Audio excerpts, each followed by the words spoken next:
le GPV, j'organise un projet qui s'appelle le projet Mémoire.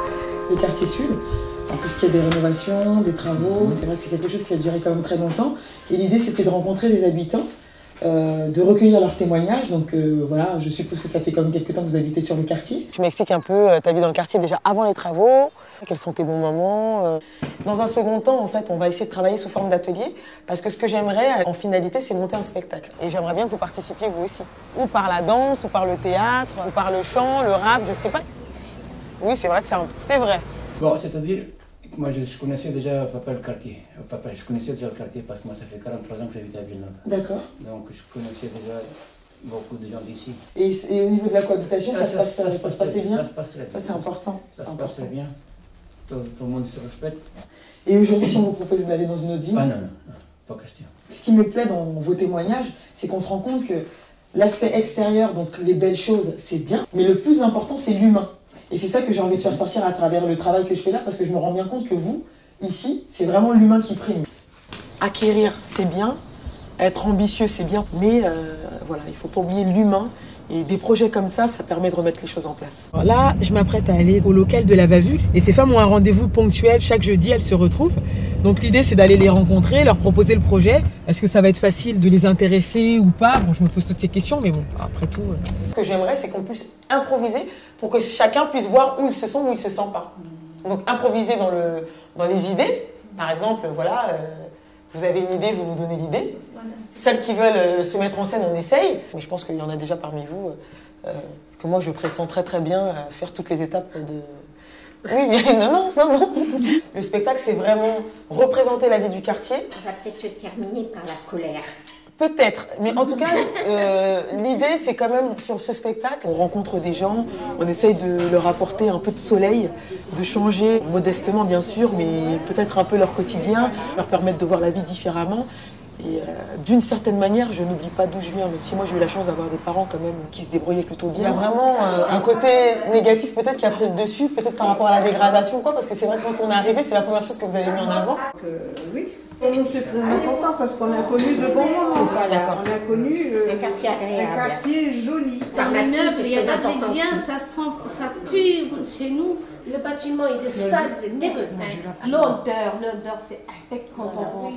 Les souris. Non mais excusez-moi, c'est ma phobie, je suis désolée. Moi, j'appelle ma fille pour qu'il regarde par la fenêtre, c'est un spectacle. Il y a des femmes par là. Il est où, maman? Ils sont partis par où? C'est là, on va les attendre. Après, je dis, mais quand même, c'est triste. J'appelle mes filles pour qu'elles voient, il y a des rats. Toutes ces petites scènes-là, dont on est en train de parler, ça fait partie des anecdotes dont je vous parle. Par exemple, là, vous me parlez de votre voisine avec son rat. C'est juste pour vous donner une idée. Oui. Dans la manière dont le spectacle va être écrit, c'est sûr que je ne peux pas raconter tout ça. Oui. Mais ça, c'est des choses que je vais pouvoir raconter. Par contre, il faudra le raconter de manière amusante. Mais c'est une réalité. Oui. Et surtout, vous, si vous travaillez avec moi, pour celles qui vont le faire, j'espère, c'est qu'avoir des moments où on ne pense plus à ses problèmes et qu'on s'investisse dans quelque chose qu'on a envie de mener à bout. À chaque fois que je sors de rendez-vous comme ça, je suis toujours partagée entre différentes émotions et on se rend compte que dans des projets comme ça, on s'implique vraiment, on s'implique personnellement, quoi. S'il vous plaît, essayons de s'accrocher et d'être ensemble. Ah, moi, toute seule, je peux rien faire. Mais qu'avec vous, on puisse faire quelque chose qui soit mené à bien et qui soit positif. Je veux faire quelque chose de positif. Toutes les étapes qui vont mener à ce spectacle-là, c'est des moments de vie, c'est des moments de rencontre. Oui. Peut-être que Marie va me dire « Ah, mais non, là, sur l'histoire, je ne suis pas vraiment d'accord. Qu'est-ce que vous pensez? On pourrait peut-être faire ça. » Ah ben, essayons. Je me nourris vraiment de chacun. Je me nourris vraiment des personnes.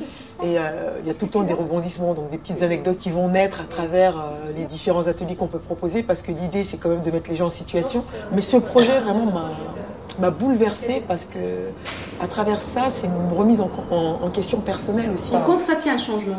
Et des fois, je disais, est-ce que c'est parce qu'on n'est pas bien, qu'on voit que cette ville, elle n'est pas bien, ou réellement qu'elle n'est pas bien réellement? Ça aurait pu être ma mère, ça aurait pu être mon père, ça aurait pu être mon frère. Il y a des parcours de vie qui sont très durs, quoi. Moi, je me suis vue plusieurs fois à des rendez-vous à me retenir parce que je me suis dit que j'avais pas le droit de pleurer, j'avais pas le droit de verser une larme, mais il y a des choses des fois qui sont extrêmement dures. On se demande comment ces personnes arrivent à tenir debout. Mon cœur a grandi à Villeneuve. Non, mais c'est marrant parce que... Non, mais c'est vrai, moi j'apprends tous les jours avec ces gens-là. Et je me rends compte que je ne veux pas forcément plus qu'eux, que l'humain, enfin la personne la plus simple finalement peut être extraordinaire, quoi. Et que ça passe pas forcément par des moyens, le fait d'habiter dans des grands quartiers ou non. Il y a un pourcentage de personnes en difficulté quand même relativement important. Mais malgré tout, ça reste des gens qui ont des grands cœurs, qui savent partager, qui savent s'aimer. Et là, je me pose la question, moi qui voyage beaucoup et qui rencontre vraiment des gens d'univers différents, finalement, où est la richesse? Et Marie, donc justement, qu'est-ce que vous aimeriez vous pour les personnes âgées à l'avenir? Oh mon Dieu, c'est une question... Les personnes âgées, c'est comme les petits-enfants. Mais oui, si les petits-enfants sont là, c'est quand même grâce aux personnes âgées aussi. Nous, on vieillit de plus en plus. Dans quelques années, qu'est-ce qu'on deviendra? Il n'y a aucun commerçant. Si on n'a personne, si on ne peut pas se permettre de payer quelqu'un pour nous faire nos courses, qu'est-ce qu'on fait? On crève de faim.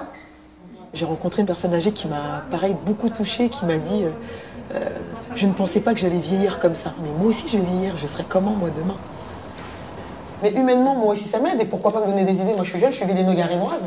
J'ai grandi ici, j'ai reçu une éducation où on est tourné vers les autres. Pour la petite histoire, donc moi, je suis dans ce scolaire-là, j'ai fait le tour du monde et je continue à beaucoup voyager.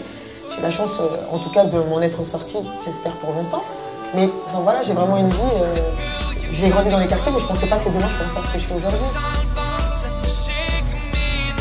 Dans ma ville, il y a des jeunes qui n'ont pas forcément, qui n'ont pas de travail. Il y a des personnes âgées qui sont là et peut-être que ce jeune demain pourra lui faire ses courses sans qu'elle se dise bon, est-ce qu'il va me rendre ma monnaie? Est-ce qu'il va pas m'agresser chez moi? On a tellement l'appréhension de l'autre, et ce qui est tout à fait normal avec tout ce qu'on entend, tout ce qu'on voit, que tout ce dont vous parlez, c'est difficile. Voilà, passer du temps à s'entretenir physiquement, faire des choses, vous inviter sur mes manifestations, auxquelles naturellement peut-être vous n'auriez pas été parce que vous allez vous dire c'est pour les jeunes, alors que c'est pas du tout le cas.